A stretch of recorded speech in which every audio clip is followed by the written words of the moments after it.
Et Dieu va également commencer à te faire grandir dans différents niveaux spirituels. On va dire que tu dois toujours être bouillant pour Dieu, parce que il y a une chose que le diable attendra toujours, c'est que tu te refroidisses. Dans cette alliance avec Dieu, de toujours rechercher sa présence, rappeler le sacrifice de Jésus à la croix, parce qu'il n'est pas mort pour rien. Pour tout peuple, pour toute personne, de tout âge, de toute nation, de toute tribu. Allumer un feu dans ta vie où tu cherches la présence de Dieu. Les multitudes ne pourront te traverser, mais la présence de Dieu va faire de toi l'homme, la femme le plus heureux de la terre. C'est là où Dieu commence à nous transformer, c'est là où Dieu commence à nous renouveler, c'est là où la grâce de Dieu commence à nous toucher.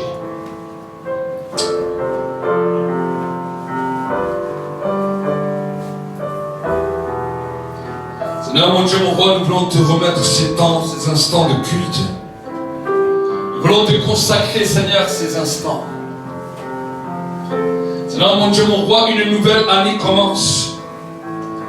Un nouveau temps, une nouvelle saison commence à s'ouvrir à nos vies. Et nous ne voulons pas passer à côté des choses.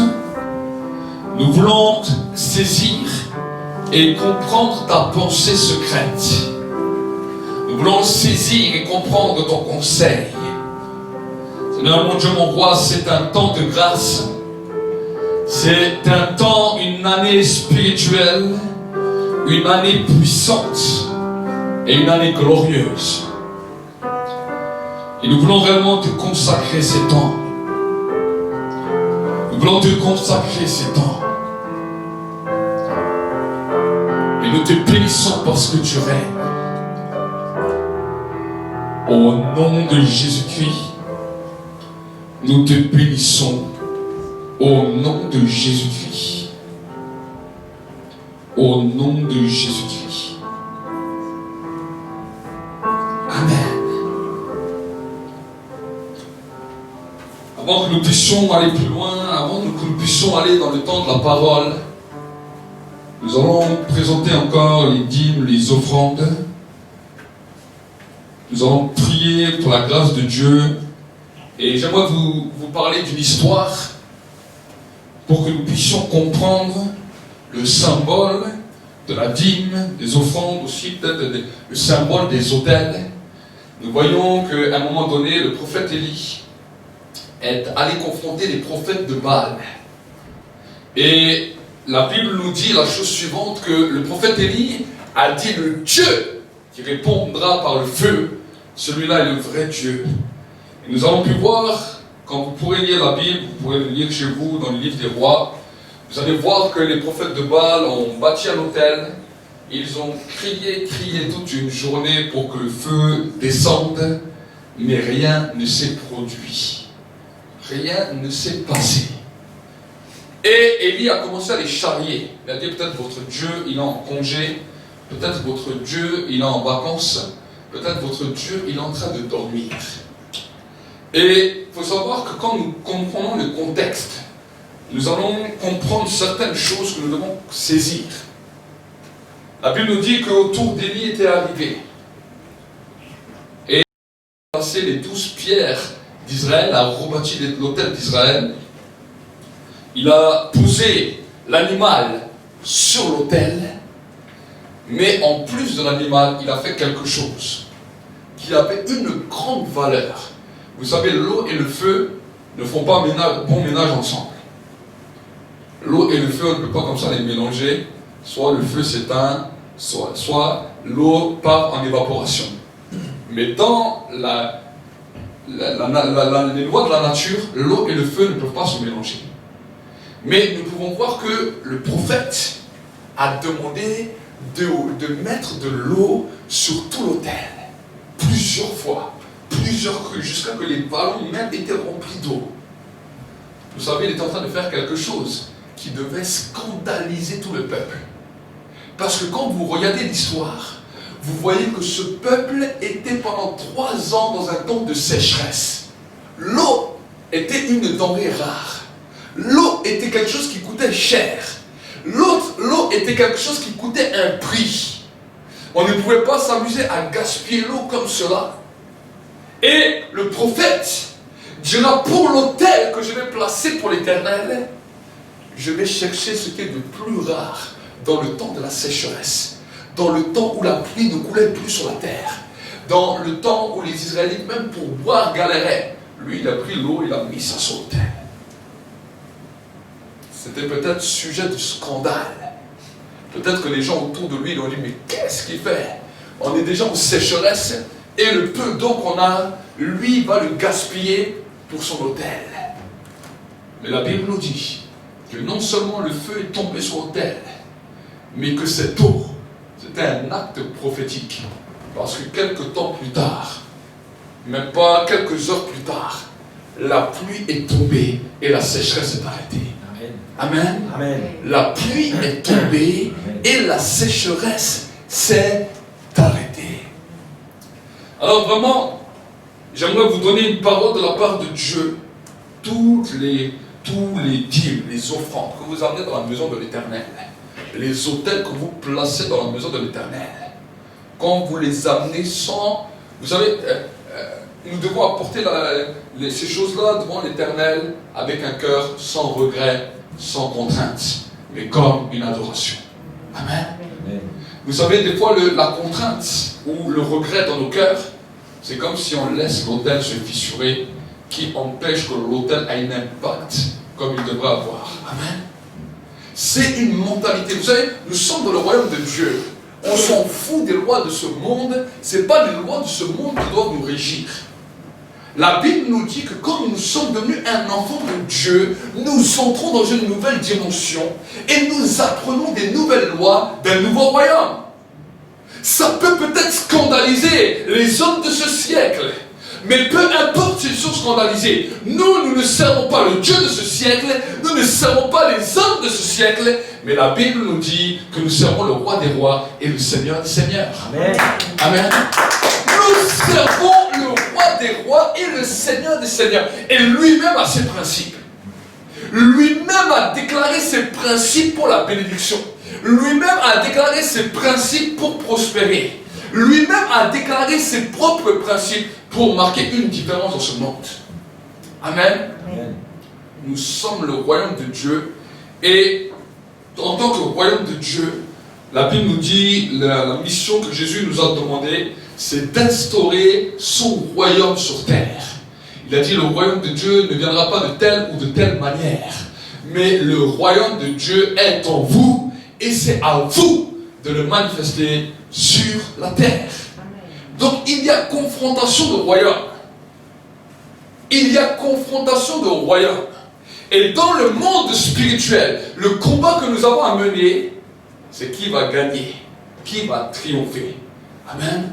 Malheureusement, beaucoup d'enfants de Dieu ont déjà été perdus par le manque de connaissances, par l'ignorance, par le raisonnement de ce siècle, par le raisonnement de la nation dans laquelle ils habitent. Et cela leur a posé des problèmes quand il s'agissait de mettre leurs pensées à l'alignement avec la pensée de Dieu. Parce que la pensée de Dieu n'est pas comme la pensée des hommes. Elle en est éloignée. Amen.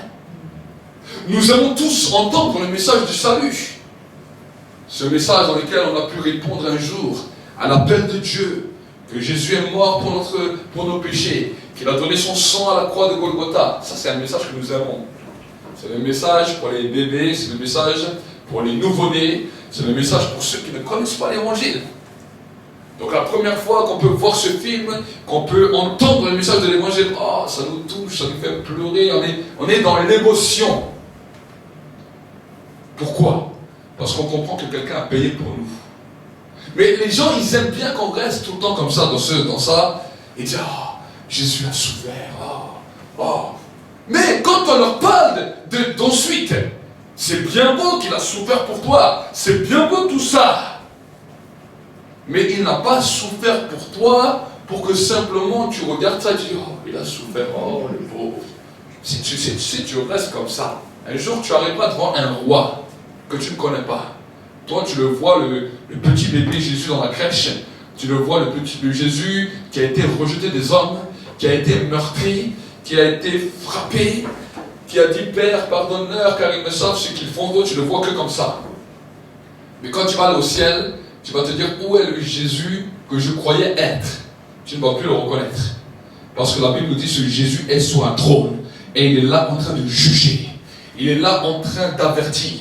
Il est là en train de dire où sont mon peuple, où est mon peuple qui doit se lever, où est mon peuple qui doit instaurer mon royaume, où est mon peuple qui doit manifester mon règne sur terre.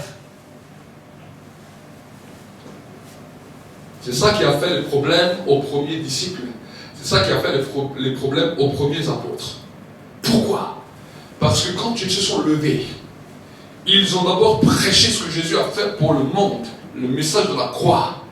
Mais ensuite, ils ont commencé à manifester le royaume de Dieu. Le royaume de Dieu. Et dans cette dimension de royaume, voici que maintenant, ils commençaient à progresser. Ils commençaient, la Bible nous dit que leur enseignement a rempli tout Jérusalem. Tout le monde a été stupéfait par ce qui est en train de se passer. Et voici que maintenant, le peuple romain, le peuple juif, savait qu'ils allaient avoir des sérieux problèmes parce qu'un autre royaume était en train de s'implanter au milieu d'eux. C'est ça. C'est ça. C'est pas, non, vous aimez Jésus, oh, vous êtes rejeté, on vous persécute juste parce que vous dites Jésus, le petit Jésus de la crèche, Jésus qui est mort. C'est pas ça la persécution. C'est pas ça. C'est quand vous commencez à vous affirmer, il y a une confrontation de puissance. Et la Bible nous dit que nous sommes toujours vainqueurs. Amen. Nous devons, l'Église doit comprendre le défi dans lequel nous sommes. Nous ne sommes pas en train de jouer. Quand la Bible même nous parle de nous soumettre aux autorités, on nous parle des autorités que Dieu a instaurées. Autrement dit, les autorités que Dieu a instaurées dans l'Église. Parce que nous sommes un nouveau royaume. Nous sommes une nouvelle entité. Nous sommes un nouveau peuple au milieu des peuples. Nous sommes une nouvelle nation au milieu des nations. La Bible nous dit que celui qui est en Christ est une nouvelle créature. Ça veut dire que nous ne sommes plus des êtres humains comme la normalité des hommes. Nous sommes une nouvelle personne en tant que chair et en tant qu'esprit. C'est ça même le mystère de la nouvelle naissance. Amen. Amen. Et dans ce mystère, voici que Dieu a ses propres lois. Que Dieu décide des choses comme lui il veut. Et il veut simplement qu'on puisse s'y soumettre. C'est de là que vient la dimension de l'élection. L'élection, tout le monde est appelé. Mais l'élection, c'est pas toi t'es une belle tête, tu passes, toi t'as une moche tête, tu passes pas, c'est pas ça l'élection. L'élection, c'est l'obéissance qui t'amène à l'élection. Et je crains que malheureusement, nous sommes dans un temps où bon nombre d'enfants de Dieu ont perdu ces sens de responsabilité. On a dilué un évangile à l'eau de rose pour faire ce qu'on veut. Ah, mais le Jésus il est bon, mais le Jésus il pardonne. Oh, mais le Jésus au ciel, oh. Le Jésus que tu vas voir au ciel n'est pas le Jésus qui était sur la terre. Le Jésus que tu vas voir au ciel, il aura un sceptre de fer dans sa main. Il aura le bâton du jugement, le bâton du commandement, le bâton de la rétribution. Et j'aimerais vous dire qu'il sera là-haut sans pitié. Tu ne pourras pas venir en pleurant, ah Seigneur, pardon, mais il est trop tard. Le pardon, c'est ici, pas sur terre. On demande pardon à Dieu. Pas pour dire, Seigneur, regarde comme je souffre ma vie. Non, Seigneur, j'ai fait un péché. Seigneur, je me suis mal comporté. Seigneur, je n'ai pas agi comme tu as attendu. Voilà, maintenant, je demande pardon pour toi. Parce que je sais que si j'arrive demain au ciel, je vais avoir des problèmes avec toi. C'est ça la repentance. Amen. C'est pas, oh Seigneur, comprends-moi. Vous savez, des fois, je suis étonné. Je vois les gens, oh Seigneur, comprends-moi. Seigneur, tu sais. La repentance, c'est pas ça. La repentance, c'est pas ça. La repentance, c'est Seigneur, voilà, j'ai péché, je regrette mes affaires devant toi. Parce que si demain j'arrive devant toi, ça va être terrible pour moi. Le commencement de la sagesse, c'est la crainte de l'Éternel. Amen. Amen. Amen, pasteur. Jésus, la Bible nous dit qu'il n'est pas venu pour abolir la loi, il est venu pour l'accomplir. Qu'est-ce que ça veut dire accomplir? Ça veut dire être une personne qui lui-même respecte, honore cette loi et lui-même prend la malédiction sur lui, mais qui nous donne son esprit pour que nous puissions arriver à accomplir cette loi. Amen. C'est ça que Jésus a fait. Donc si les gens vous disent, bon, non, certains m'ont dit, non, l'Ancien Testament, on n'a plus besoin, la loi, on n'a plus besoin, maintenant on est dans le temps de la grâce, alors prends ta Bible, coupe la moitié de la Bible et prends juste les versets qui t'intéressent. Mais quand tu seras là-haut, Dieu va te dire, tu coupes ma parole, tu enlèves ce que tu veux, alors tu n'as rien à faire ici. Amen. Prenez le code de la route de votre voiture. Tout ce qui ne vous intéresse pas, vous le découpez. Et quand le flic vous arrête, il vous dit, mais pourquoi vous n'êtes pas arrêté au feu qui était rouge? Non mais regardez mon cahier, je l'ai découpé. Ça, c'est pas pour moi. Allez écouter ce qu'il va vous dire. Allez voir même ce qu'il va vous dire. Je vous lance au défi, n'importe quelle personne, même si on est dans la République, liberté, fraternité, il fallait dire, oui, mais on est dans la liberté, oui, mais on est dans la fraternité. Va dire ça au policier. Mais je te garantis, tu vas voir aussi comment qu'après il va t'accueillir. On est sur la terre. Sur la terre, c'est la même chose. Oui, même la France, on te dit liberté, égalité. Bah vas-y, fais. Essaye. Moi, je vais regarder avec une petite caméra, je vais regarder. Amen. Amen. Et ensuite, je vais te dire, mais tu vois, au ciel, ce sera pareil. Quand tu arrives, bon Jésus. Oui, mais Seigneur, c'est le temps de la grâce. Hein. Vas-y, le jour au ciel, tu rigoleras moins. C'est pour ça que je vous parle comme ça. Le jour où tu arrives au ciel, tu rigoleras pas. Il dit, bon, le temps de la grâce. Mais qu'est-ce que je dis? Oh, mais Seigneur, tu vois, ça, on n'a plus besoin. Ah bon? Qui a dit que tu n'as plus besoin de ça? Amen. Amen. Si tu commences à comprendre cela, alors tu vas commencer à grandir. Donc maintenant, nous allons prier. Nous allons prier pour les dîmes, pour les offrandes, pour les autels. Et ensuite, je vais prêcher. Amen. Là, je n'ai pas prêché. Là, je vous ai donné des cacahuètes. Pour vous donner l'eau à la bouche. Amen. Amen. Là, ça va chauffer. Tu sens déjà le feu qui commence. Amen. Tu sens déjà un petit peu le fouet là qui commence à redresser. Comme ça vous redresse un peu. Ça fait longtemps que c'est pas vu. Donc, il fallait un petit peu de discipline. Amen. Merci Saint-Esprit pour ta présence. Merci Seigneur pour ta grâce. Seigneur mon Dieu, mon roi, nous voulons te bénir, nous voulons te rendre la grâce. Seigneur mon Dieu, mon roi, nous te demandons que c'est toi qui bénis chaque frère, chaque sœur qui vient dans ta maison. Chaque frère, chaque sœur qui donne avec joie. Chaque frère, chaque sœur, Seigneur mon Dieu, mon roi, qui est venu apporter son autel, son offrande, ses dîmes. Et Seigneur mon Dieu, mon roi, nous te demandons, Seigneur, que c'est toi qui ouvre les écluses du ciel et que maintenant ta pluie, ta bénédiction commence à se ressentir, commence à être libérée dans cette début d'année. Nous voulons libérer ta grâce, nous voulons libérer ta miséricorde, nous voulons libérer, Seigneur mon Dieu, mon roi, ta libéralité, et nous croyons, Seigneur, que tu donnes à chacun tout ce dont il a besoin.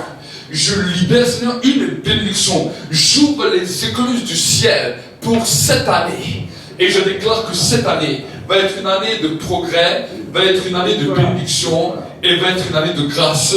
Nous te bénissons et te rendons grâce au nom de Jésus-Christ. Amen. Acclame vraiment pour le Seigneur.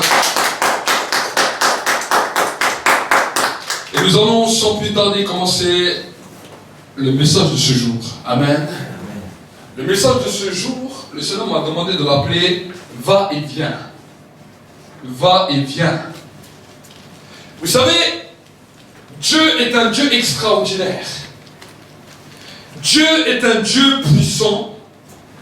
Et Dieu n'a pas toujours le même mot d'ordre en fonction des personnes. Amen. Alors j'aimerais vous encourager. C'est vrai comme ça, quand on entend ça, on dit mais qu'est-ce que ça veut dire? J'aimerais vous encourager à ouvrir votre Bible dans le livre de Exode au chapitre 3 et au verset 9. Exode chapitre 3 verset 9. Là Dieu va parler à un père, Dieu va parler à un visionnaire, Dieu va parler à un homme à qui il lui confie une mission. Et voici ce que la Bible nous dit. La Bible nous dira la chose suivante. Maintenant le cri des Israélites est venu jusqu'à moi, et j'ai vu l'oppression que leur font subir les Égyptiens. Maintenant, va, je t'envoie vers le Pharaon, fais sortir d'Égypte mon peuple, les Israélites. Et nous allons également aussi lire le livre d'Exode 14, Exode 4, verset 14. La Bible nous dira la chose suivante. Alors la colère de l'Éternel s'enflamma contre Moïse. Et il dit, n'y a-t-il pas ton frère Aaron le Lévite? Je sais qu'il parlera facilement. D'ailleurs, le voici lui-même qui vient à ta rencontre. Il te verra et il se réjouira de tout cœur. Amen. Amen. Nous voyons deux hommes. Deux hommes qui sont frères dans la chair, mais qui n'ont pas la même mission et n'ont pas la même dimension. Mais la Bible nous dit que malgré leurs différences, malgré les deux mots que Dieu leur a donnés qui étaient totalement différents, la Bible nous dit ensemble ils devaient travailler pour accomplir ce que Dieu voulait accomplir sur la terre. Alors la Bible nous dit que Dieu s'est révélé à Moïse. Et alors qu'il se révèle à Moïse, qu'il lui donne le plan de sortie des Israélites, il lui dit une parole spéciale, il lui dit « Va maintenant vers le Pharaon ». Et nous voyons Aaron qui ne savait pas ce qui se passait. Dieu n'avait pas révélé le plan secret à Aaron. Il ne lui a pas révélé. Mais il lui a dit « Va vers ton frère Moïse ». Amen. Amen. Il lui a demandé d'aller vers Moïse, de venir vers Moïse. Et à Moïse, il lui a dit d'aller pour libérer. Pourquoi je dis cela? Parce que beaucoup d'hommes et de femmes cherchent une vision. Les gens cherchent une vision. Les gens se convertissent, ils cherchent une vision. Et beaucoup de personnes sont des fois frustrées. Parce que dans leur vie de tous les jours, dans leur vie spirituelle, ils n'ont pas une vision claire et une vision bien définie. Je ne parle pas d'une vision qu'on peut recevoir en ayant une révélation de Dieu. Mais je parle d'une vision par rapport à la vie, de ce que le Seigneur attend clairement et réellement de nous. Et c'est à cause de ce manque de connaissances que le peuple est en train de périr. Parce que dans le peuple, il y a beaucoup d'Aaron. Des gens qui un jour devront rentrer dans le service de sacrificateurs. La Bible nous dit que nous sommes un royaume de prêtres et de sacrificateurs. Aaron avait cet appel, mais Aaron était d'abord en esclavage. Et quand il est sorti de l'esclavage, nous pouvons voir que Aaron était un des premiers qui est sorti de l'esclavage. Parce que pour pouvoir aller à la rencontre de Moïse, c'est qu'il était parti de l'esclavage. Il n'était plus dans les chaînes. Il était libéré des chaînes. Il est parti. Il n'était pas encore avec le peuple. Mais voici qu'il est parti. Et Aaron est le symbole de beaucoup d'enfants de Dieu qui ont été rachetés par le sang, qui ont été rachetés par le sacrifice de Jésus-Christ à la croix, qui ont décidé d'accepter de passer par les eaux du baptême, mais qui continuent à se chercher et qui ne savent pas vers où aller. Voici pourquoi Dieu lève également aussi des Moïse, des hommes et des femmes avec des visions. Mais seuls, ils ne pourront jamais l'accomplir totalement. Pourquoi? Parce qu'on n'est pas Dieu. Et la Bible nous dit la chose suivante, que Dieu lui avait donné une mission claire, bien définie. Et Moïse était là, en train de se poser la question, mais comment cela va-t-il se réaliser? Comment moi je peux débarquer devant le Pharaon et le confronter et amener un jugement sur cette nation?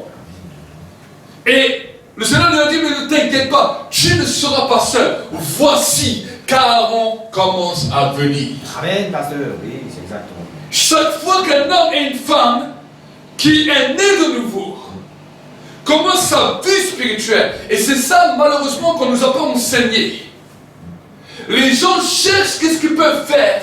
Les gens essayent de chercher leur appel, leur ministère, toutes sortes de choses. Mais beaucoup échouent. Pourquoi ils échouent?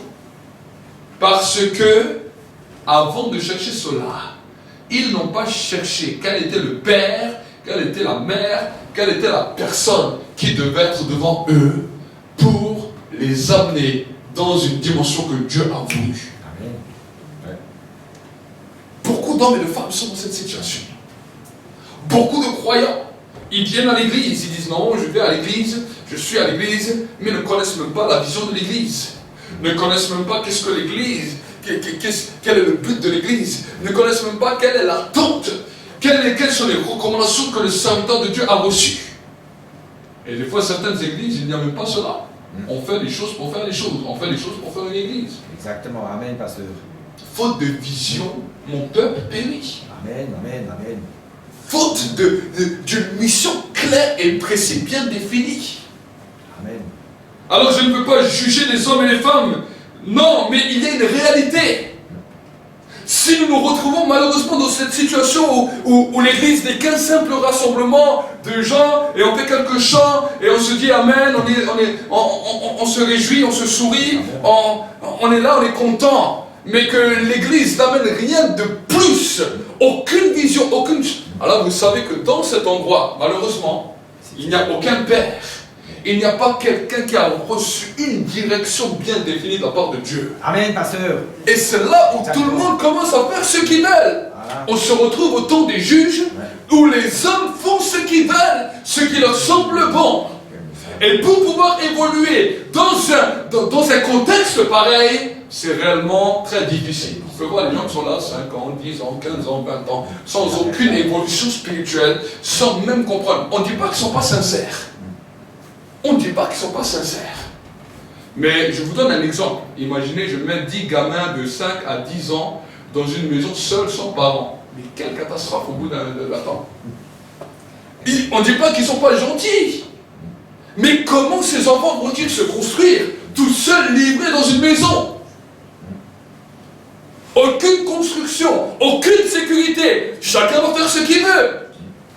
Il n'y a personne pour mettre de l'ordre.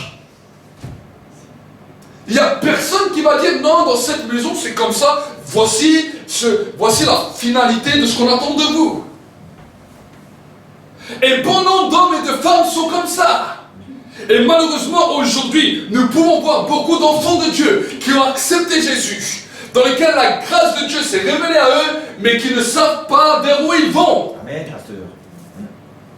On voit même que quand Jésus est venu, Jésus qui était là, qui avait une mission bien définie. Nous voyons qu'il y avait les disciples qui sont venus autour de lui. Les disciples qui ont commencé à marcher avec lui. Les apôtres aussi qui ont marché avec lui. Mais qui recevaient du Seigneur les directions pour instaurer la manifestation du royaume de Dieu sur terre. Vous savez, pour qu'une pile puisse fonctionner, il faut que tu aies un plus et il faut que tu aies un moins. Si tu n'as que des plus, ça ne marche pas. Si tu as que des moins, ça ne marche pas non plus. Il faut que tu aies un côté positif et un côté négatif. Alors, je n'ai pas dit que dans l'église, il ne doit pas avoir des négatifs et des positifs. C'est pas ça que j'ai dit. J'ai dit, mais il y en a qui ont reçu la direction. C'est ce qu'on appelle les pères, les ministres, qui ont reçu une direction de la part de Dieu. Et voici que maintenant Dieu va mettre autour un peuple qui va aider le serviteur pour manifester cette dimension et cette vision. Amen, pasteur. Amen. Nous ne sommes pas dans l'église pour nous servir nous-mêmes. Nous ne venons pas à l'église pour nous-mêmes dire non, j'accomplis ma propre mission, j'accomplis ma propre vision. Nous sommes dans l'église pour les intérêts du royaume. Ce sont les intérêts du royaume de Dieu. Et voilà pourquoi on ne s'improvise pas dans le ministère. Vous savez, aujourd'hui, on peut voir beaucoup de gens qui veulent se lever, ils semblent un peu prêcher, ils semblent un peu être de discours éloquents. Ça y est, il y a des ministères qui naissent de partout. Je n'ai rien contre qu'il y a des ministères. Mais je sais une chose, et c'est ce qu'on m'a appris, c'est qu'on ne s'improvise pas dans le ministère. Pour servir Dieu, même dans une église, on doit d'abord commencer à parler avec les leaders. Mais quelle est la vision? Quel est le but? Si déjà on n'arrive pas à vous répondre sur ça, alors posez-vous bien une bonne question. Mais qu'est-ce que je fais là? Amen. Oui. Parce que tu vas perdre ton temps. Tu vas tourner en rond. Tu vas perdre ton temps. Tu vas perdre des années. Et tu n'évolueras pas et au bout d'un moment tu seras... Vous savez, c'est comme si vous mettez plusieurs singes dans une cage. Et chaque singe qui veut monter sur l'arbre, les autres singes l'empêchent de monter et il le reste avec nous. Vous mettez, ils sont 5, 10, 15, 20, vous lui remettez un nouveau singe avec eux. Ce nouveau singe, il voit la banane qui est sur l'arbre, il dit je vais monter. Mais les autres, il n'y en a personne qui monte. Donc quand lui va commencer à monter, on va le faire descendre. Si vous arrivez dans un endroit où vous voyez que les gens ne montent pas, que non, il n'y a pas de direction claire et précise, sachez déjà dorénavant que dans cet endroit, chacun fait ce qu'il veut, chacun fait ce qui lui semble bon, et tu ne pourras pas vraiment évoluer. J'ai vu cela plusieurs fois. Je ne parle pas pour critiquer, je ne parle pas pour dénigrer. C'est une réalité, c'est un constat. Je vois, beaucoup de personnes des fois me contactent. Ils me disent oui, mais je suis dans tel et tel endroit. Ça fait des années et des années. Et là, rien ne bouge. Tu es dans un endroit où chacun fait ce qui lui semble bon. Amen. Amen. Nous avons une mission, nous avons une vision. Voilà pourquoi la Bible nous dit que les ministères, que même l'œuvre de Dieu était fondée sur 2 ministères clés. Ce qu'on appelait les apôtres et les prophètes. Les pasteurs, les évangéliques et les docteurs sont simplement là dans la continuité de ce que les apôtres et les prophètes commencent à manifester, commencent à donner comme direction à l'Église. La Bible nous dit dans le livre de Pierre, vous avez été établis, vous avez été fondés sur le fondement des apôtres et des prophètes. En lui, Jésus-Christ, la pierre angulaire, en lui, tout édifice bien coordonné s'élève pour être un temple saint. Amen. Amen. Ce sont les apôtres et les prophètes qui viennent apporter la vision, apporter l'équilibre pour que maintenant les autres puissent suivre ce mouvement. Amen. Oui. C'est comme ça que ça marche dans le royaume de Dieu. C'est pour ça que l'apôtre Paul nous dira même, considérez même l'apôtre comme le souverain sacrificateur de notre confession. Pourquoi? Parce que quand le peuple d'Israël a commencé à fonctionner, c'était les prophètes et les sacrificateurs qui donnaient la direction au peuple.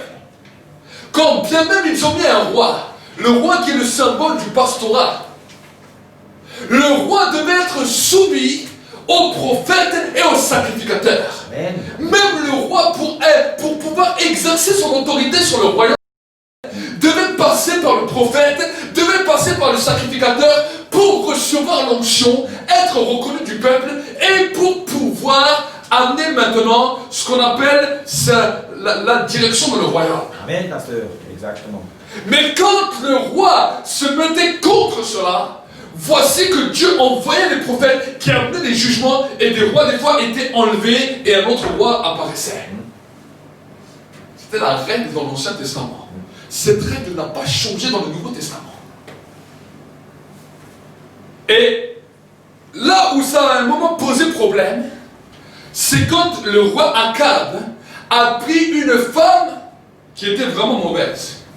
Celle qu'on appelait Jézabel. Jézabel a commencé à lui monter la tête. Et lui a dit, mais toi tu es roi, tu as reçu la royauté, bien sûr à cause de tes pères. Mais pourquoi tu te laisses piétiner comme ça par ces prophètes? Pourquoi tu te laisses piétiner comme ça par ces sacrificateurs? Elle a commencé à monter tellement la tête du roi que la Bible nous dit que plusieurs prophètes ont été tués. Elle a commencé à pourchasser les prophètes pour pour que le roi puisse mener son royaume et faire du royaume d'Israël comme il lui semblait bon. Comme il lui semblait bon.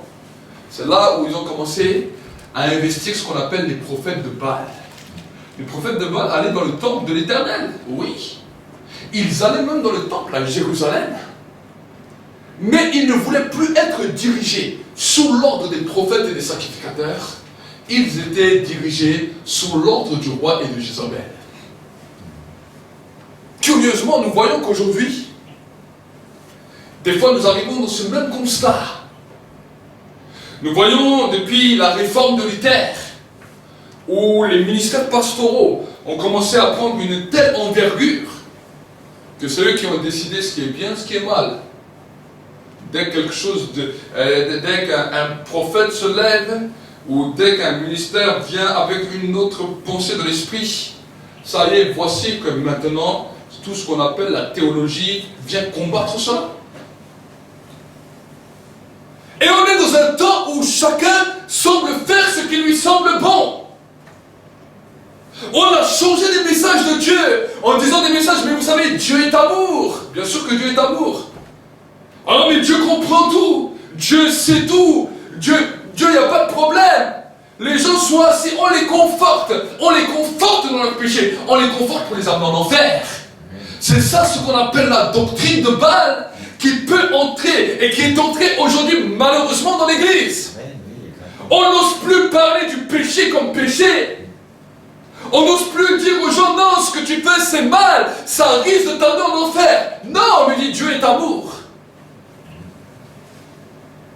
Si votre enfant dans la maison fait n'importe quoi, il joue avec le briquet, oh, papa il est amour. Et tu vois, il est en train avec le canapé, avec le briquet, ah, papa c'est bien. Oh, papa est amour. Mais il va te foutre le feu à la maison. Il va te mettre le feu. Maintenant ils sont un peu plus grands, mais quand ils étaient plus petits, ils viennent avec une allumette, un briquet, ah papa, et ils mettent comme ça sur le canapé. Et moi je dis, mais papa est amour. Je dis pas papa est amour, je dis pose-moi ça ou tu vas avoir une fessée. Exactement, pasteur. Ça arrive.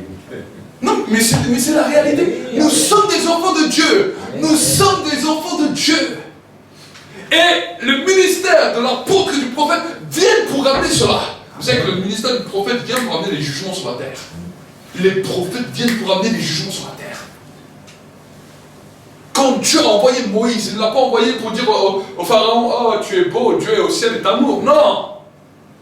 Il l'a envoyé pour amener les jugements contre tous les dieux que le pharaon avait dressés. Amen, pasteur. Amen, amen, amen. Quand les apôtres étaient là, quand les apôtres ont commencé le ministère, voici que maintenant ils avaient aussi un rôle d'amener la parole, mais aussi d'amener le jugement. Et quand l'église commençait à comprendre cela, vous savez aussi au début ils ont commencé. Mais quand Ananias et Saphira sont venus pour un mensonge, ils sont tombés raides morts devant les pieds de l'apôtre Pierre, crois-moi que toute l'église, la Bible nous dit, toute l'église a commencé à avoir la crainte de Dieu. Ils ont commencé à savoir qu'on ne joue pas avec Dieu, qu'on ne s'amuse pas avec Dieu. Amen. À un moment donné, l'apôtre Paul se retrouve devant un homme, et cet homme avait un sorcier, un occulte qu'on appelait Bar-Jésus avec lui. Et cet homme confrontait l'apôtre Paul. L'apôtre Paul l'a regardé, il lui a dit, toi tu vas tomber aveugle maintenant, tu ne vas plus rien voir, parce que tu as confronté Dieu. Cet homme est tombé aveugle directement. Directement. On est dans un temps où Dieu est en train de restructurer les choses. Pourquoi? Parce que ces dernières années, ce sont les pasteurs, ce sont les évangélistes, ce sont les docteurs qui ont pris toute la place. Amen. On a empêché les apôtres, on a empêché les prophètes. Pourquoi? Parce qu'on s'est dit, non, ils ont l'air trop durs. Non, Dieu est amour. Mais voici que maintenant nous sommes face à des problèmes. Voici que maintenant les nations du monde sont face à des problèmes. Nous sommes devant des dictateurs. Nous sommes devant des dictatures qui sont en train d'envahir le monde, qui sont en train d'apurer le monde.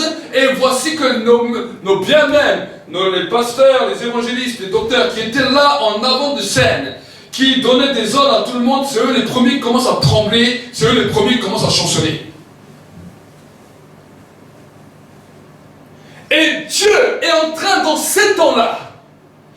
ces temps-là, à travers toutes ces choses qui sont passées, d'établir, de lever dans le niveau le ministère des apôtres et des prophètes pour amener le jugement sur la terre. Amen, pasteur, exactement. La terre va subir les jugements, mais les jugements que Dieu veut manifester sur la terre, Dieu les passera toujours par un homme. Est-ce que vous comprenez? Dieu, quand il a créé la terre, c'est ça que nous avons du mal à comprendre. On dit toujours, oui, Dieu est au contrôle, Dieu fait les choses. Écoutez, quand Dieu a créé la terre, il l'a créée pour les hommes. Donc quand Dieu veut même lui-même se manifester sur la terre, il doit passer par un homme. Quand Satan veut se manifester sur la terre, il va passer par un homme, il ne peut pas passer lui-même. Voilà pourquoi nous devons comprendre cela. Dieu veut passer par nous, Dieu veut passer par les hommes. Sinon il serait venu, il aurait fait sa justice lui-même. Amen, pasteur, exactement. Mais de tout temps, depuis le livre de la Genèse, chaque fois que Dieu voulait faire quelque chose, il est passé par un homme. Oui. Amen. Amen, pasteur, amen. Et les jugements que Dieu, c'est pour ça que la Bible nous dit que les jugements de Dieu commencent par l'Église. Alors les gens, quand ils entendent ce verset, ils l'ont mal compris. Ils n'ont pas compris ce verset. Ils ont dit non, si le jugement de Dieu commence par l'Église, l'Église, c'est elle qui va être frappée. Quand on dit le jugement de Dieu commence par l'Église, c'est quand les prophètes se lèvent, quand les apôtres se lèvent, ils commencent à dire les choses. C'est ça qu'on appelle le jugement. Les jugements qui influencent le monde, qui vont, s'abattre sur le monde, vont sortir de l'Église. Nous ne sommes plus dans une dimension, nous disons non, nous bénissons tous ceux qui sont... Non, les gouvernements qui nous amènent dans des dimensions de péché, qui amènent le monde à pécher, qui font des lois obscènes pour que les hommes ne connaissent pas Dieu, qui travaillent dans le secret pour que les hommes soient loin de Dieu, qui sont prêts à tuer, ce sont des meurtriers et ils doivent passer au jugement. Amen, pasteur. Ils doivent passer au jugement. Exactement. Et nous-mêmes, en tant qu'enfants de Dieu, on doit aussi comprendre que si nous ne mettons pas nos vies en règle, nous risquons aussi d'être jugés. Nous sommes dans un temps où nous devons mettre nos vies en règle. Vous savez, la loi du ciel, la loi du monde spirituel n'est pas une loi facile. La Bible nous dit que le chemin est étroit et resserré et que peu le trouvent. C'est ce que la Bible me dit, c'est pas moi qui l'invente. C'est Jésus lui-même qui l'a dit. Le chemin pour aller au ciel est un chemin étroit et resserré et peu le trouvent. Pourquoi peu le trouvent? Parce que dès qu'on voit que la difficulté devient trop dure, on lâche. Amen, oui, c'est vrai. Ça c'est l'homme. Monte en montagne, bon, quand le sentier est bien, ça va, mais on va prendre vraiment un chemin où tu dois monter. Tu vas voir à la fin, de là-haut, il n'y aura pas tout le monde qui monte. Mamie, elle s'arrête. On la aidera.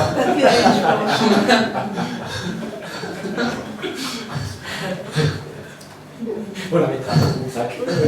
Amen. Mais des fois, nous sommes dans cette réalité. Et dans le monde spirituel, vous savez, il y a certains versets de la Bible, certains, quand ils vont commencer à lire, ils vont fermer. Ils vont fermer. Oui, ils vont chercher autre chose. Pourquoi? Parce que la parole de Dieu, des fois, ne nous plaît pas forcément. Et quand nous commençons à comprendre cela, nous allons commencer à saisir les choses de Dieu. Amen. Amen. Alors, Dieu dans sa grâce, vous savez, le peuple, les enfants d'Israël, alors qu'ils sont sortis de l'Égypte, ils auraient pu également expérimenter Dieu sans Moïse. Ils auraient pu expérimenter Dieu sans Moïse. Ils sont sortis d'Égypte, ils étaient libres. Ils auraient pu aller là où ils voulaient.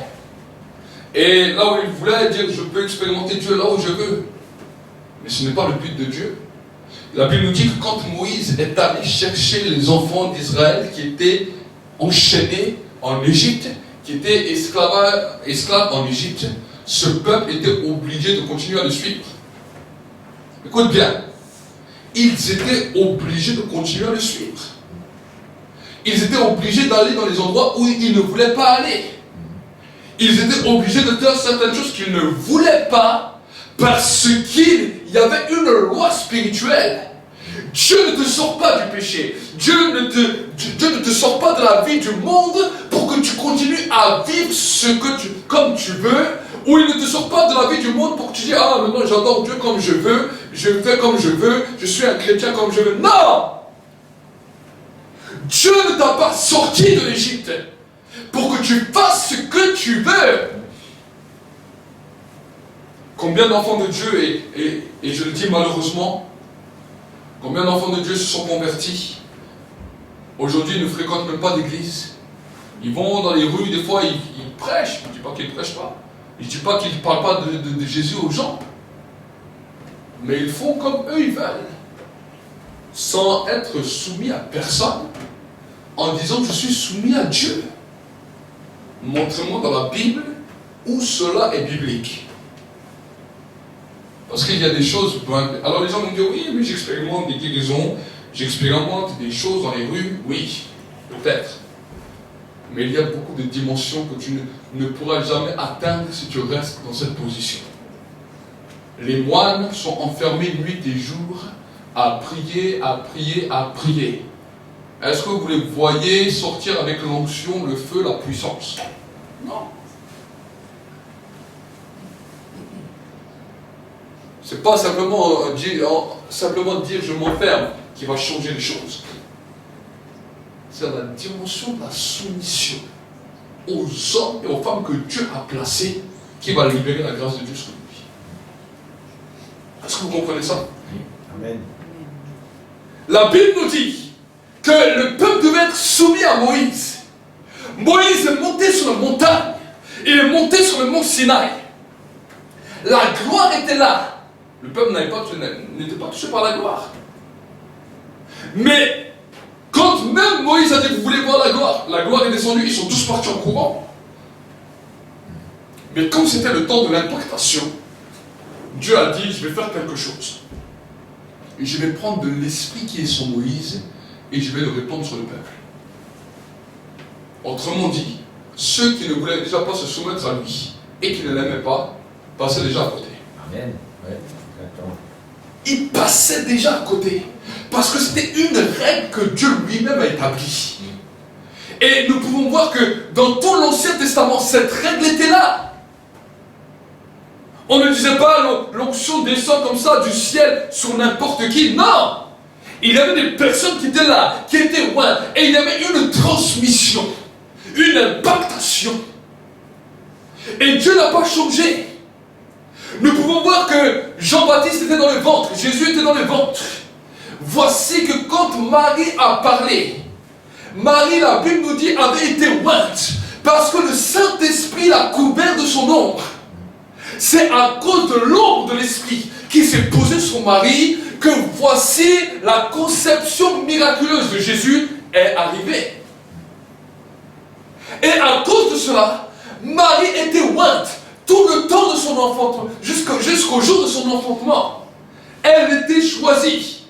Elle avait été mise à part pour ce service. Maintenir le bébé dans le ventre. Eh oui, c'était son service. Et tout le temps qu'elle était dans ce service, il y avait l'onction sur elle. C'est pour ça que quand elle allait voir sa cousine, celle qu'on appelle Élisabeth, Élisabeth avait un Nazaréen dans le ventre. Un bébé qui était nazaréen. Au moment où la femme qui était ointe est arrivée, voici que l'onction qui reposait sur Marie est passée dans le ventre d'Élisabeth, là où Jean-Baptiste était, et la Bible nous dit que Jean-Baptiste fut rempli du Saint-Esprit. Amen, pasteur. On n'a plus entendu après parler que Marie avait des paroles ointes. On n'a plus jamais entendu parler que Marie après manifestait l'onction comme ça. L'onction s'est transmise. L'onction est partie de Marie et est allée dans Jean-Baptiste.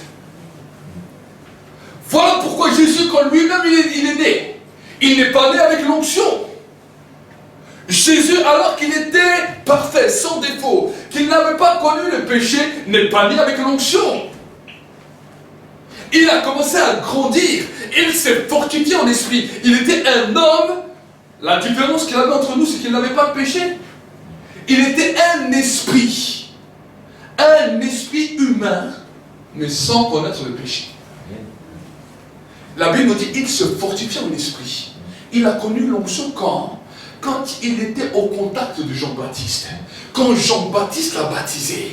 Voici que quand il sort de l'eau, l'onction qui était sur Jean-Baptiste est descendue sur Jésus. Voici pourquoi après Jean-Baptiste a eu des problèmes, l'onction l'avait quitté. On lui a coupé la tête. Pourquoi? Parce que dans l'Ancien Testament, l'onction ne pouvait pas aller comme ça sur tout le monde. Certains prophètes qui communiquaient l'onction, eux continuaient simplement à garder l'onction pour d'autres missions. Mais voici que maintenant, quand eux disparaissaient, voici que l'onction devait être donnée juste avant. Est-ce que vous saisissez? Alors peut-être les gens vont me dire, oui, mais d'où Samuel avait l'onction? Samuel a reçu l'onction au temple. L'onction était sur l'arche. L'onction était sur un ustensile. Mais à cause de la désobéissance d'Élie et de ses fils, voici que l'onction qui reposait sur l'arche, elle s'est déplacée et est allée sur Samuel. Voilà pourquoi quand Samuel a commencé à être oint, on a dit ce nom El Kabot. C'est-à-dire que la gloire a été bannie d'Israël parce que l'arche ne manifestait plus l'onction. L'arche, malgré qu'elle avait remporté des victoires, il n'y avait plus l'onction sur l'arche. L'onction avait changé d'endroit et l'onction était venue sur Samuel. On peut voir que quand Jésus était là, avant que Jésus vienne, l'onction était dans le temple à Jérusalem. Mais voici que quand l'ange est venu voir Marie, jusqu'avant l'onction était dans le temple. On peut voir le papa de Jean-Baptiste où l'ange est venu. Il était souverain sacrificateur. L'onction était encore dans le temple. La manifestation était encore dans le temple. Mais voici que quand l'ange est venu voir Marie, le Saint-Esprit l'a couvert. L'onction qui était dans le temple est passée sur Marie. Et le temple est devenu stérile. Vous savez, le peuple juif est un peuple intelligent. Est un peuple qui aime chercher. Est un peuple qui aime comprendre. Le jour où l'onction avait quitté le temple, les sacrificateurs, tous les gens du temple ont commencé à chercher. Mais que s'est-il passé pour que cette gloire qui était là, pour que cette onction qui était là a disparu? Ils ont cherché, ils ont cherché, ils ont cherché. Quand ils ont vu Jean-Baptiste, ils étaient étonnés. Ils se sont dit, bon, c'est lui peut-être le Messie. C'est la question qu'ils se sont posée. Ils lui ont posé la question, est-ce que tu es le Messie? Et vu que lui, il disait, non, je ne suis pas le Messie, alors eux, ils essaient de comprendre. Mais comment se fait-il que les temps où le Messie doit arriver sont à peu près là? La gloire n'est plus dans le temple, l'onction n'est plus dans le temple. Donc, ça veut dire que cette onction a été transmise à un roi, ce qu'on appelle Messie. Quand on parle de Messie, on parle de roi, on parle de royauté, on parle d'onction, on parle de mise à part. Et ils ont cherché. Jésus, pour eux, impossible. Jusqu'à 30 ans, il n'y a rien qui se manifestait. Les seules choses qu'il y avait, il avait une bonne connaissance de la parole, des textes de la loi, mais rien de plus. Pas d'onction, rien. Donc Jésus, on n'en parlait même pas pendant les 30 années. Jamais on n'aurait pensé que lui serait un roi. C'est pour cela qu'après, à Nazareth, quand il arrive à Nazareth, ils l'ont regardé, ils ont dit, mais toi, tu es le fils de Marie, tu es le fils de Joseph. On t'a vu grandir. Comment toi, tu serais un roi? Ça fait 30 ans que l'onction a disparu du temple. Pendant 30 ans, tu ne manifestes rien. Et ça y est, du jour au lendemain, tu manifestes, c'est toi le roi. Non, non, on ne croit pas ça. Parce que le peuple juif savait que si la gloire disparaissait du temple, elle devait être posée sur un homme, et cet homme, on l'appelait le Messie. C'est pour ça que même Saül, on l'appelait le Messie. C'est pour ça que même David, on l'appelait le Messie. On l'appelait les rois, les rois, ceux qui étaient mis à part pour le service de la royauté. Et je vais vous dire que ça fait 2000 ans, déjà premièrement, il n'y a plus de temple. Donc le peuple juif, aujourd'hui, sont dans une attente. Ils aimeraient reconstruire le 3e temple. Pourquoi ils aimeraient reconstruire le 3e temple? Pour voir si si la gloire a seulement disparu d'Israël par manque du temple, ou si la gloire a disparu pour autre chose. C'est ça que le peuple juif essaye de chercher à comprendre. Mais nous qui sommes des enfants de Dieu, nous devons comprendre que l'onction de Dieu s'est passée sur un peuple. Elle n'est plus dans le temple à Jérusalem, mais l'onction est venue sur un peuple. Mais malheureusement, beaucoup de gens du peuple sont dépourvus de l'onction. Je ne parle pas des dons spirituels. Vous savez, les réveils ont amené les dons spirituels. Je ne parle pas de parler en langue. Je ne parle pas du don de prophétie. Je ne parle pas de ces dons, des dons spirituels. Je parle de l'onction qui marque la différence. L'onction qui marque la différence. Nous pouvons voir à travers le monde, il y a des gens qui sont moins, oui. Mais sur la totalité, la globalité du peuple de Dieu, ce sont qu'une petite poignée.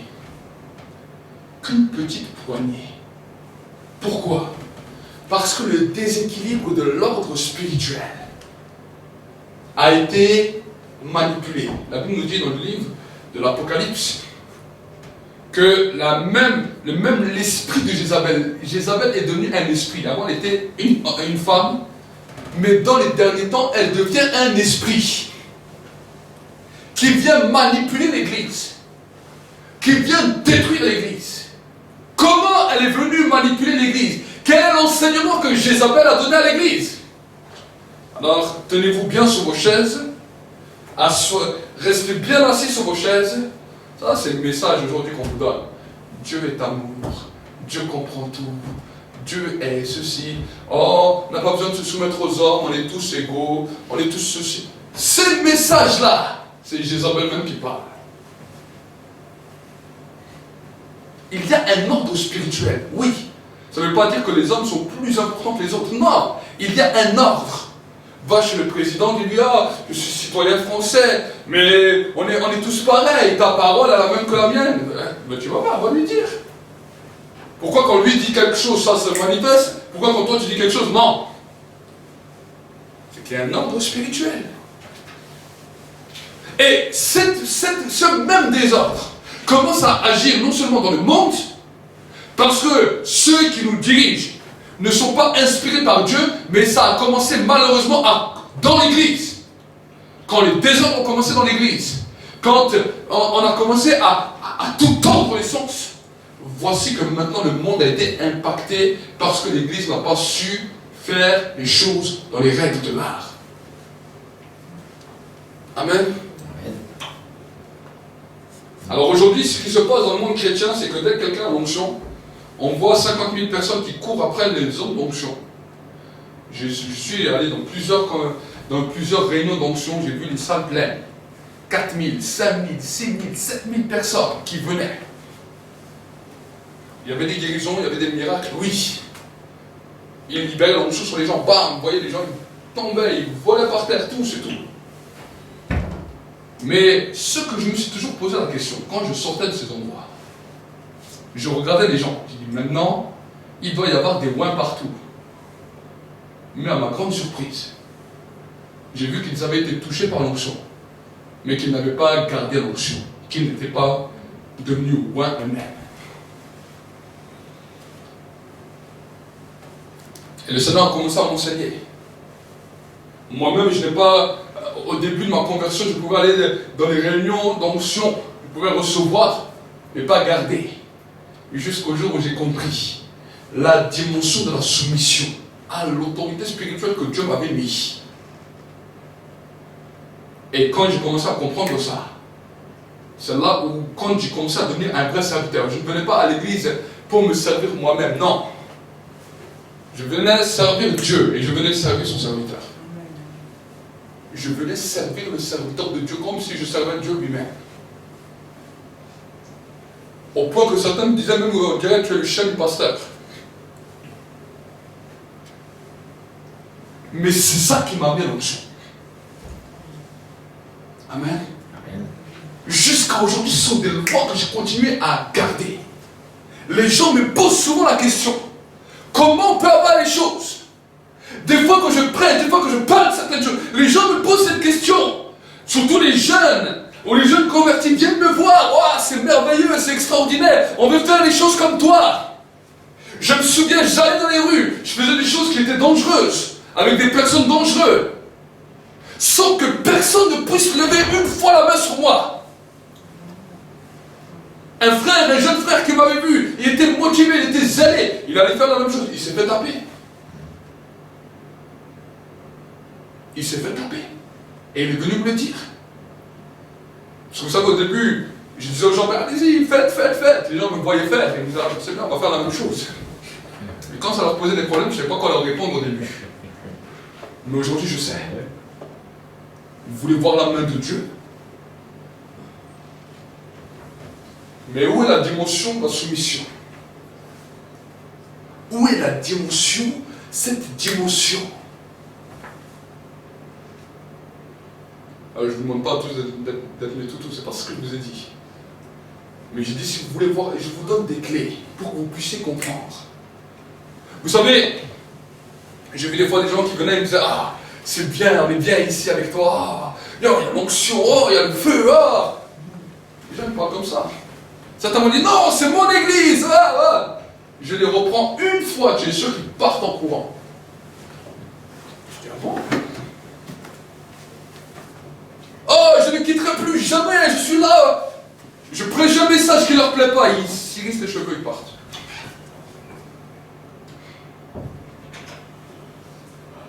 Qu'est-ce que nous voulons? Qu'est-ce que nous cherchons? Nous cherchons nos intérêts.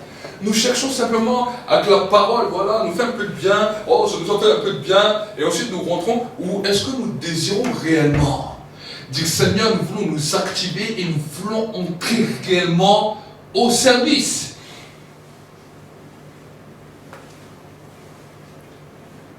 Vous savez, j'ai travaillé de 2004 jusqu'à 2016 sous l'onction des hommes de Dieu, sous la soumission des hommes de Dieu. En 2016, c'est là où Dieu m'a dit, maintenant je te donne ta propre onction à toi. Je fais de toi un père en 2016, alors que j'avais commencé déjà en 2004. Mais jusqu'à aujourd'hui, malgré cela, aujourd'hui encore aussi, maintenant, je suis soumis encore à quelqu'un. Et je n'ai pas honte de dire cela. Je n'ai pas honte de dire cela. Même certaines choses que je commence, quand je prêche ici, je commence à lui partager. Je commence à discuter de ça avec lui.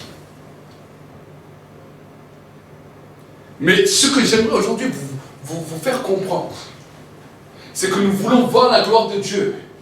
Certains vont dire non, je vais m'enfermer une semaine, je vais voir la gloire de Dieu. Mais si tu ne sais pas te soumettre, ton enfermement, ça ne sert à rien. Écoute bien, c'est ça qu'il faut comprendre. Par contre, si tu commences à comprendre la loi de la soumission, la loi, même si après tu fais les choses, Dieu interviendra. C'est-à-dire ta soumission. Est-ce que je peux aller plus loin? Amen, oui, oui. Je vais aller plus loin. Vous savez, nous sommes dans un temps où même dans la vie spirituelle, il y a eu un dérèglement. Et là, je vais vous choquer. Là, je vais vous choquer. Dans les églises, il y a eu un dérèglement terrible. Pourquoi? Parce que depuis le jour de la Pentecôte, vous savez, dans le jour de la Pentecôte, il y avait des lois que les disciples mettaient en pratique, qu'aujourd'hui, on ne met même plus ça en pratique.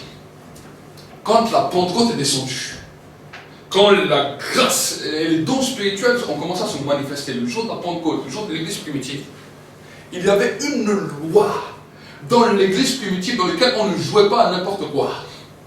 À un moment donné, la Bible nous dit que, alors que voici, il y avait les 12 apôtres qui étaient là, il y avait l'église, ils étaient d'abord 120, après ils sont passés à 3000. Et malgré qu'ils passaient à 3000, la Bible nous dit qu'à un moment donné, ils ont instauré des diacres. Des diacres. Et parmi ces diacres, il y en a eu 2. Il y avait 7 diacres. Mais parmi ces 7 diacres, il y en avait 2 que vraiment Dieu a utilisé avec puissance. Un qu'on appelle Étienne, qui a été lapidé. Et l'autre qu'on appelait Philippe, qui est devenu même évangéliste. Qui est rentré dans une dimension d'un évangéliste. Et la Bible nous dit que Étienne va à Samarie. Et quand il va à Samarie, il commence à prêcher l'évangile à des gens qui n'ont jamais entendu parler de l'évangile. Voici que la Bible nous dit des guérisons se produisent, des miracles se produisent. Tout Samarie a été secoué.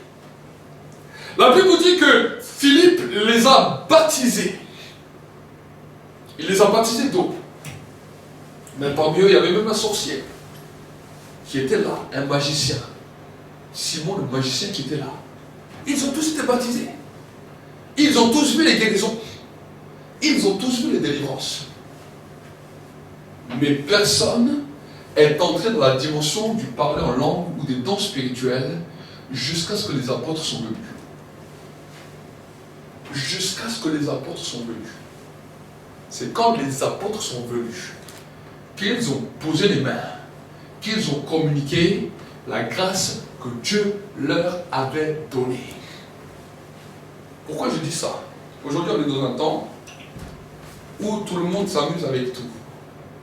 Tu vois quelqu'un qui commence à parler en langue, il va dire aux autres, je vais prier pour toi pour que tu pries en langue, je vais prier pour toi pour que tu suis la voix de l'Esprit, alors que ce n'est même pas un ministre de Dieu. Les gens peuvent expérimenter quelque chose, mais ça va leur poser des problèmes demain.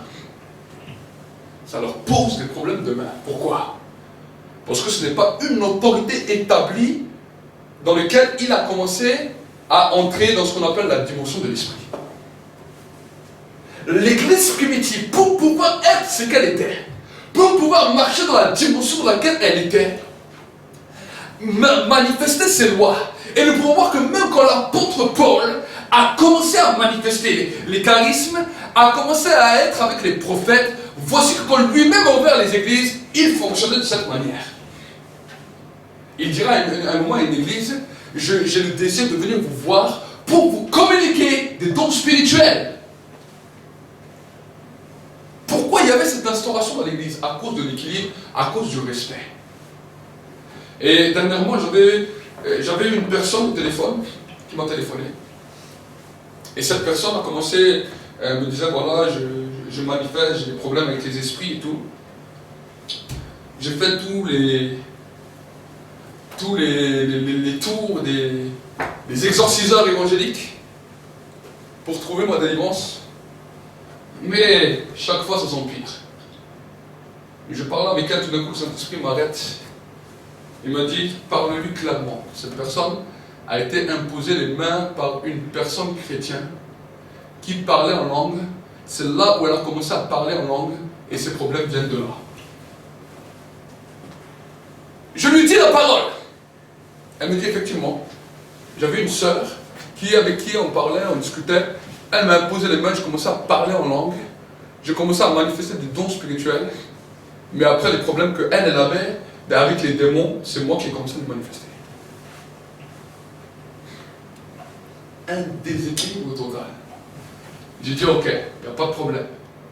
J'ai dit, je vais prier avec toi. Tu vas divorcer avec cette personne qui t'a imposé les mains. Et ensuite, tu vas me suivre, moi, dans le parler en langue. Elle a fait ça, elle a été délivrée d'un coup.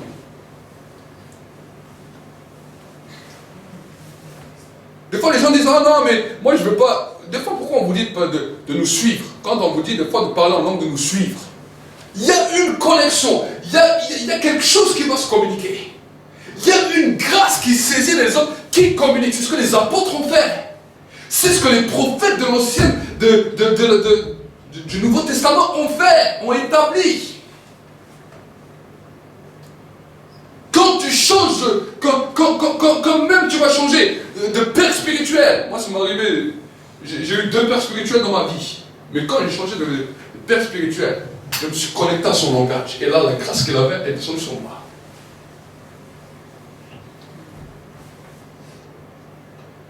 C'est pour ça que des fois, je me dis, je parle en langue et je dis, suivez-moi.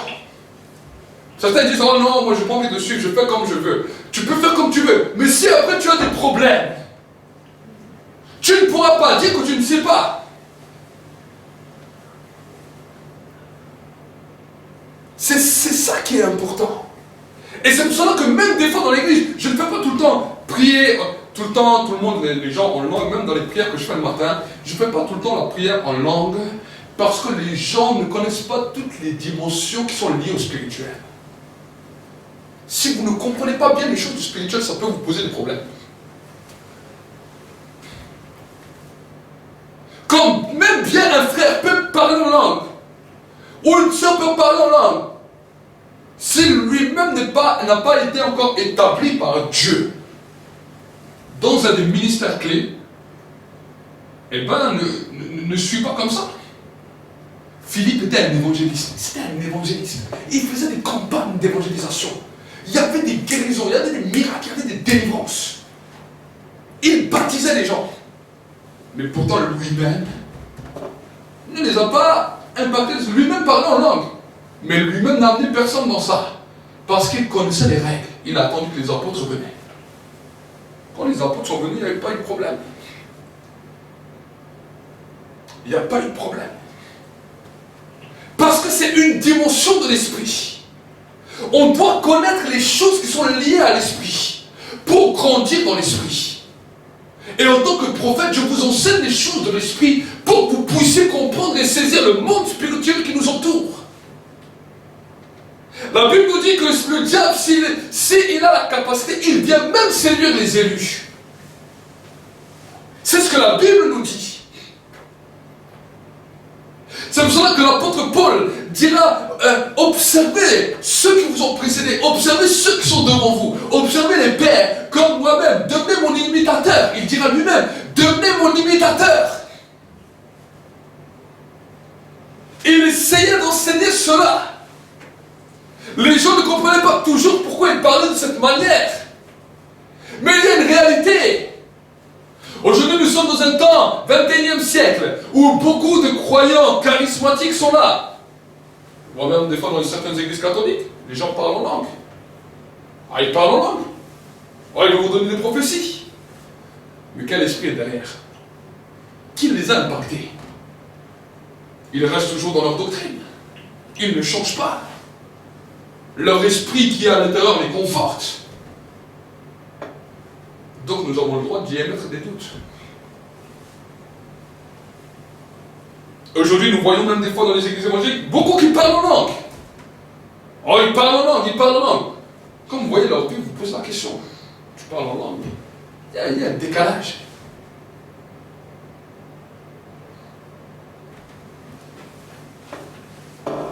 Quand nous commençons à comprendre cela, nous allons commencer à grandir. Amen. Amen. Amen. Quand vous avez des pères dans la famille, l'apôtre Paul lui-même nous dira, il disait, vous cherchez une foule de prédicateurs, une foule de personnes qui vont vous parler. Alors que des fois, les pères qui sont là autour de vous, vous les écoutez même pas. On ne peut pas être divisé. On ne peut pas être à 50 endroits en même temps. C'est une loi même que la Bible nous dit. Mais quand nous commençons à comprendre, non Seigneur, tu as mis un père, tu as mis une mère devant moi. Un homme dans le ministère, une femme dans le ministère, un couple dans le ministère, qui a une vision, qui sait où il va. Voici que maintenant je vais me soumettre à leur autorité. Et dans cette soumission, je vais recevoir l'esprit qui est sur eux pour m'impacter également dans la même mission. Et là, on devient réellement un corps. Comment se fait-il que dans une église où tout le monde dit nous sommes unis, nous sommes un dans un lien d'amour, on chante ensemble, on se tient les mains, on prie tous ensemble en langue, mais chaque personne a sa vision, chaque personne veut faire ce qu'il veut. Alors pendant les cultes, ils sont tous là à dire Amen. Dès que le culte est fini, ils vont parler ensemble. Ah, bon, tu vois, pasteur là, il a encore dit ça. Non, moi je ne suis pas d'accord avec lui. Ah non, lui il a dit ça. Oh non, moi je ne suis pas d'accord avec lui. Moi je fais ma vision de façon, c'est comme je veux. Ah bon? Où est ce corps? Je n'ai jamais vu mon doigt de pied qui va dire je n'aime pas la bouche parce qu'elle parle de trop.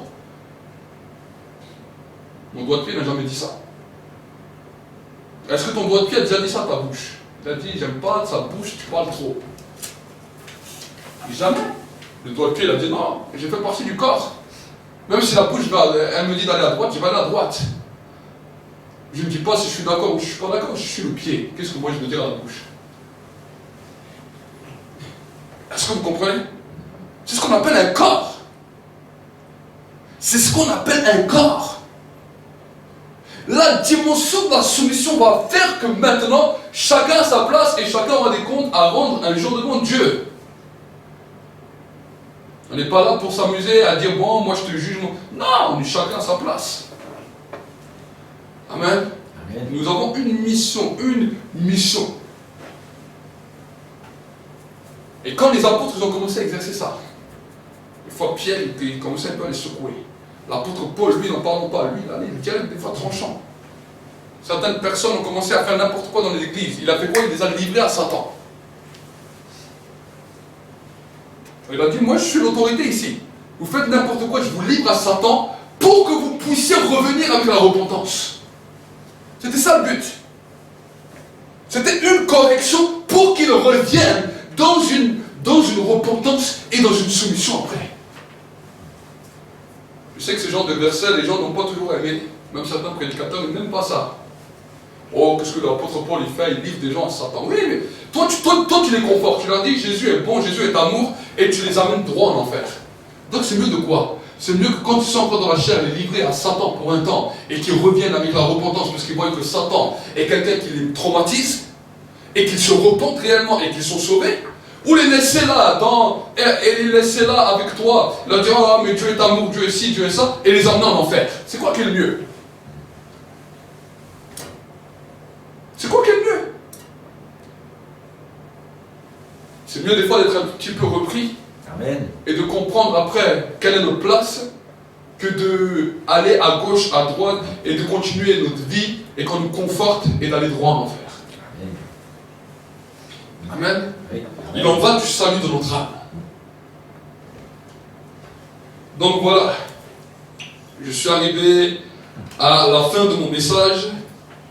C'était vraiment un message pour que vous puissiez comprendre l'ordre dans l'Église, les choses comme Dieu les a établies. Et aujourd'hui, on va faire quelque chose de spécial. Le Saint-Esprit veut manifester l'onction, mais d'une manière différente que tu as l'habitude. Amen. La Bible nous dit que dans le temple et dans la tente de la rencontre, il y avait un endroit qu'on appelait l'autel des parfums. L'autel des parfums. Et cet autel de parfums devait monter comme ça jusqu'à Dieu. Et la Bible nous dit que devant Dieu, c'était un parfum d'une odeur agréable. Amen. Et dans cette même dimension, l'apôtre Paul nous dira que nous devons porter la bonne odeur de Christ sur nos vies. Amen. Alors en tant que prophète aujourd'hui, je vais faire un acte prophétique sur vos vies. Vous allez passer devant et ensuite, je vais vous donner un coup de parfum. Je ne vais pas vous mettre toute la bonbonne, mais c'est un acte prophétique pour cette année. Amen. Amen. Ça va être un acte prophétique pour cette année. Que cette année soit une année parfumée pour le Seigneur. Amen. Que cette année soit une année où le bon parfum de Christ puisse resplendir sur ta vie. C'est de cette manière que le Seigneur veut cette année, en ce début d'année, libérer l'onction sur vos vies à travers le parfum, à travers l'odeur. C'est peut-être du parfum qu'on peut acheter en supermarché, oui, mais c'est pas simplement ce parfum-là qui est important. Ça, c'est un acte simplement prophétique qu'on fait sur vos vies. Et je vais prier pour ce parfum avant de le mettre sur vous. Alors, je demanderai peut-être juste à Joshua de pouvoir venir. Et ensuite, vous allez venir et je vais un peu vous parfumer. Je ne dis pas que vous puez, hein. C'est pour vous parfumer. En fait, c'est un acte prophétique pour cette année. Amen. Amen. Cette année sera un acte prophétique pour vous. Seigneur mon Dieu, mon roi, nous voulons te consacrer maintenant ces parfums. Seigneur mon Dieu, mon roi, dans le temple, il y avait un parfum que tu répandais, que le souverain sacrificateur répandait sur les sacrificateurs. Il répondait cela. C'était un parfum qui était établi selon tes règles. Et tu as dit, ce sont seulement les sacrificateurs qui pouvaient recevoir ce parfum. Seigneur, mon Dieu, mon roi, que ces parfums que nous avons aujourd'hui soient changés prophétiquement par le parfum du ciel. Le parfum qui était répandu sur les sacrificateurs. Le parfum qui était poussé sur les sacrificateurs. Et en tant que responsable de cette œuvre, c'est déjà dans cette œuvre, Seigneur, que je libère le parfum. Que je libère le parfum. Que dans cette œuvre, Seigneur, mon Dieu, mon roi, le parfum de Christ commence à être libéré. Le parfum de la consécration commence à être libéré. Au nom de Jésus-Christ. Au nom de Jésus-Christ.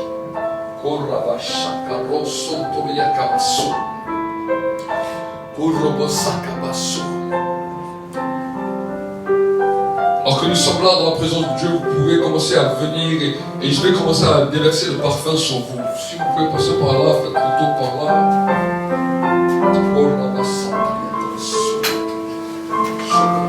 Seigneur, mon Dieu, mon roi, c'est prophétiquement que je déclare maintenant que maintenant ils sont entourés du parfum de la grâce. Seigneur, mon Dieu, mon roi, du parfum de la grâce. Au nom de Jésus-Christ, Seigneur, le parfum qui a touché, Seigneur, les sacrificateurs. Seigneur, mon Dieu, mon roi, commence à se répandre sur leur vie maintenant. Au nom de Jésus-Christ, au nom de Jésus-Christ, le parfum de la grâce maintenant commence, Seigneur, à couler sur eux maintenant. Au nom de Jésus-Christ, que le parfum de la grâce soit libéré maintenant. Soit libéré maintenant. Soit libéré au nom de Jésus-Christ. Au nom de Jésus-Christ. Là où tu as ta place, commence à prier. Le parfum de la grâce. Le parfum de la grâce dans ce lieu maintenant.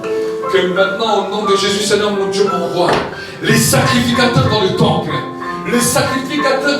Seigneur, mon Dieu, mon roi, recevez le parfum. Le sacrificateur dans le temple recevait le parfum pour être d'une agréable odeur à toi, Seigneur, mon Dieu, mon roi. Il ne pouvait pas avoir un sacrificateur sans passer par cette étape. Parce que, Seigneur, les sacrificateurs devaient être d'une agréable odeur. Alors, Seigneur, de la même manière que les sacrificateurs recevaient cela prophétiquement pour cette année, que ce peuple maintenant devienne un peuple de sacrificateurs. Et vous qui êtes là, qui nous suivez peut-être, à travers la vidéo, j'aimerais vous demander de prendre aussi un parfum. Et en même temps que je vais appuyer là-dessus, vous allez vous mettre le parfum sur vous, sur votre famille aussi, sur vos enfants peut-être, et pour que vous puissiez recevoir ce parfum de bonne odeur. Allez maintenant, là où vous êtes, prenez maintenant ce flacon, et ensemble maintenant au nom de Jésus. Au nom de Jésus.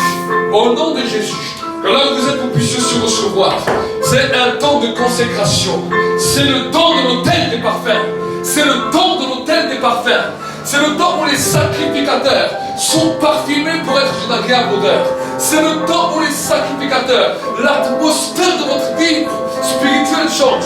L'atmosphère de votre vie spirituelle change. La dimension prophétique du parfum qui plaît à Dieu est libérée sur vous. La Bible nous dit, sans la foi, il est impossible de plaire. Alors maintenant, le parfum de l'incrédulité qui venait détruire vos vies, que cela soit brisé maintenant au nom de Jésus. Cela soit détruit maintenant dans le nom de Jésus. Et que maintenant, ce parfum, ce symbole du parfum qui est la foi, soit libéré puissamment sur vos vies maintenant. Soit libéré puissamment sur vos vies maintenant. Au nom de Jésus-Christ. Au nom de Jésus. Commence à bénir Dieu. Commence à le remercier. Commence,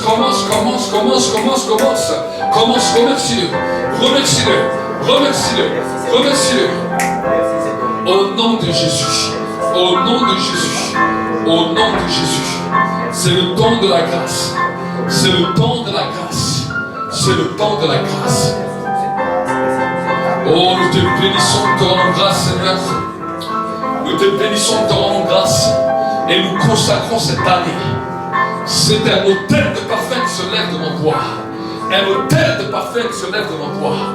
Un autel parfumé. Au nom de Jésus. Nous voulons te bénir et te rendre la gloire. Nous voulons aller avec le parfum de Christ, là où nous allons, pour la gloire de Dieu le Père.